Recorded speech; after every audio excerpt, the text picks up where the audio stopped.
अब गुरुजी ने देश पर्यटन की मन में ठानी। गांव का मिरासी मर्दाना भी आपके साथ हो लिया। वह गुरुजी के रचे हुए शब्द गा गा कर उन्हें सुनाया करता। भाई वाला पहले से ही साथ था। पहले लाहौर ज्ञान के उपदेश का स्रोत बहाकर सत्यार्थियों की प्यास बुझाई। वहाँ से आप अमीनाबाद पहुँचे और एक निर्धन श्रमजीवी लालू बड़ाई के घर जाकर टिके। उन्हीं दिनों में उस नगर में मलिक भागू ने ब्रह्म भोज किया, पर गुरु जी उसमें सम्मिलित नहीं हुए। जब मलिक ने इस बात की शिकायत की, तब गुरुदेव ने अपने एक हाथ में लालू के घर की रूखी सूखी रोटी का टुकड़ा और दूसरे में भागू के घर की मिठाई की डली जिससे घी निचड़ रहा था, लेकर दोनों को निचोड़ा तो रोटी में से दूध और मिठाई में से लहू की बूंदें टपक पड़ी।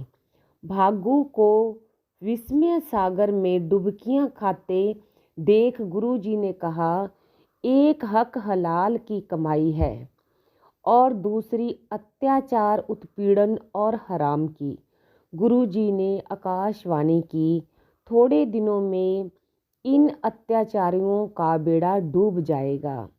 जैसे एक ही पापी के कारण भरी हुई नाव डूब जाती है, उसी प्रकार केवल एक अत्याचारी के कारण यह नगर नष्ट भ्रष्ट हो जाएगा।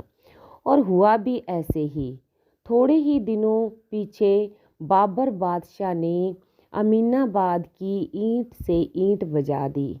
गुरुजी को अमीनाबाद में ही छोड़ उनकी अनुमति पा भाई मर्दाना थोड़े दिनों के लिए अपनी पत्नी पुत्रों से मिलने के लिए तलवंडी गया।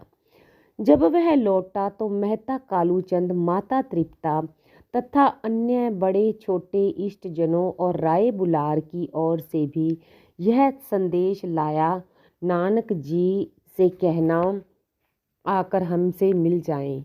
हमारा जी मिलने को बहुत चाहता है, परंतु वृद्धावस्था तथा दुर्बलता के कारण हम लोग यात्रा करने की सामर्थ्य नहीं रखते, इसलिए स्वयं चलकर आपके पास नहीं आ सकते। गुरुजी ने तुरंत तलवंडी को प्रस्थान किया। वहां पहुंचे तो सबने उनको घर पर रहने के लिए आग्रह किया और बहुत समझाया, किंतु गुरुजी ने यही उत्तर दिया, यह अनित्य अचिरस्थायी घर किस काम का है। मेरा निवास उस घर में है जो कभी नाश को प्राप्त नहीं होगा। उत्तम गुण मेरे सगे संबंधी हैं और परम पिता परमात्मा का सहारा छोड़ और मैं किसका आश्रय ग्रहण करूं। वहां से चलकर कई जगह होते हुए नानक देव सियालकोट पहुँचे। उस जगह उन्होंने हमजा गौस नामक एक मुसलमान फकीर को उपदेश द्वारा सन्मार्ग दिखाया। गुरुजी यहाँ एक बेरी के पेड़ तले टिके थे, इसलिए यह स्थान बाबे के बेरी के नाम से प्रसिद्ध है। गुरुजी के स्मारक रूप में वहाँ एक विशाल गुरुद्वारा बना हुआ है। सियालकोट के पास अपनी जन्मभूमि से आए, फिर यहाँ से मालवा इत्यादि प्रांतों में धर्म प्रचार करते और उपदेशामृत की नदियाँ प्रवाहित करते हुए कनखल पहुँचे। उस वर्ष हरिद्वार में कुंभ का मेला था। सहस्त्रों पुरुष और स्त्रियों ने आपके मनोहर उपदेश और दिव्य वाणी से अपरिसीम लाभ उठाया। हरिद्वार से आप दिल्ली आए। उन दिनों दिल्ली के सिंहासन पर सिकंदर लोधी विराजमान था, जिसने कबीर भगत को गंगा में, नामदेव को उन्मत्त हाथी के आगे और रविदास को मकान की छत पर फिकवा दिया था। बादशाह की आज्ञा से गुरु महाराज को कारागार में बंद कर दिया और 3 मन नाच पीसने को दे दिया गया। मर्दाना साथ ही था।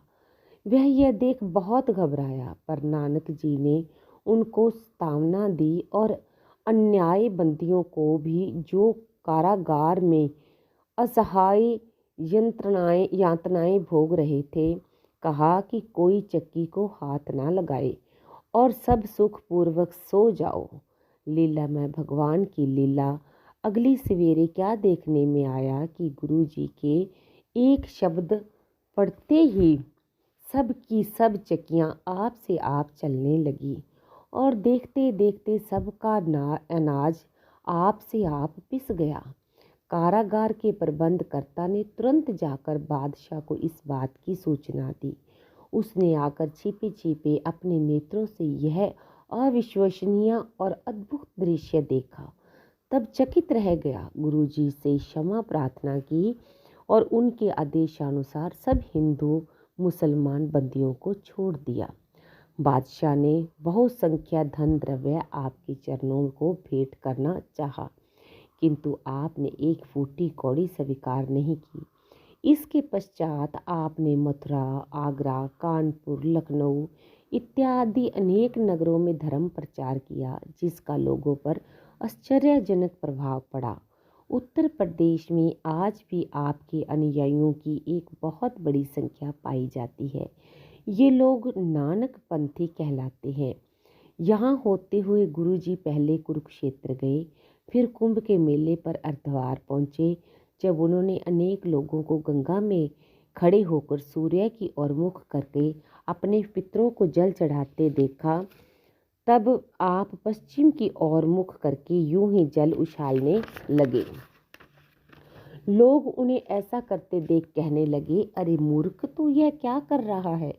गुरुजी ने शांतिपूर्वक उत्तर दिया, करतारपुर में मेरे कुछ एक खेत हैं, उन्हीं को सींच रहा हूँ।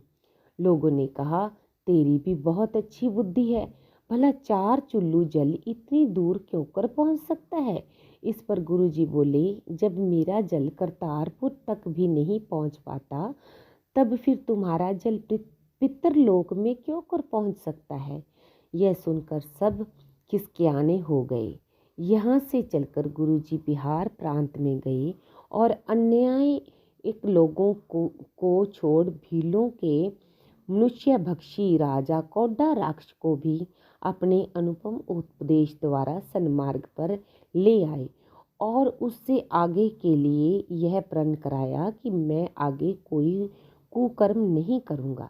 इस प्रकार आपके उपदेश के आश्चर्यजनक प्रभाव से भूमिया डाकू भी काया पलट हो गई। घूमते फिरते कुछ दिनों पीछे वह सुल्तानपुर में आ निकले। भिलनी तथा भिगनीपति से मिले, पर थोड़े ही दिन टिक कर फिर प्रस्थान किया। भाई बाला तथा मर्दाना दोनों अब भी साथ थे।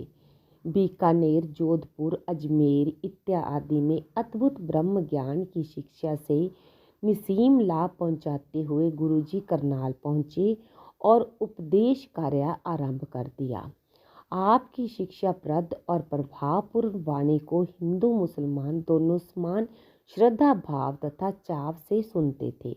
किसी ने सुल्तान इब्राहिम लोदी के कान भर दिए कि एक नया पंजाबी साधु आया है जो हिंदू मुसलमान दोनों को सन्मार्ग पर लाने का दावा करता है। सुल्तान की आज्ञा से बाबा जी को पकड़कर सभा में उपस्थित किया गया। सुल्तान ने प्रश्न किया, आप हिंदू मुसलमानों के धर्म दीन में छिद्रावेचन किस लिए करते हैं? गुरुजी ने उत्तर दिया, मेरा अभिप्राय केवल यह है कि उन्हें उनके दोष दिखाऊं। ये दोनों जो कुछ कहते हैं उनको कार्य रूप में करके नहीं देखते।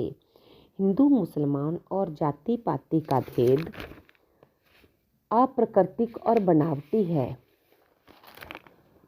उस सब के कर्ता धर्ता और स्वामी की दृष्टि में सभी एक समान है, ना कोई छोटा है ना कोई बड़ा ही है। जो लोग शुभ कार्य करते हैं वह शुभ फल पाते हैं और जो लोग पाप कर्म करते हैं वह दंड भोगते हैं।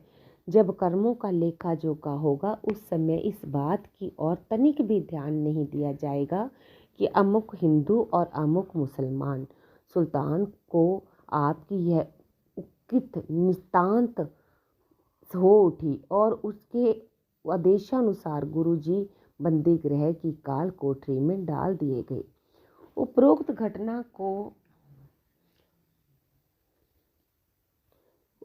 घटना को अभी बहुत दिन नहीं हो गए पाए थे कि लोध वंश के शासक का अंत हो गया और फकीरों साधुओं का मित्र धर्मात्मा बाबर बादशाह दिल्ली के राज सिंहासन पर बैठा। गुरुजी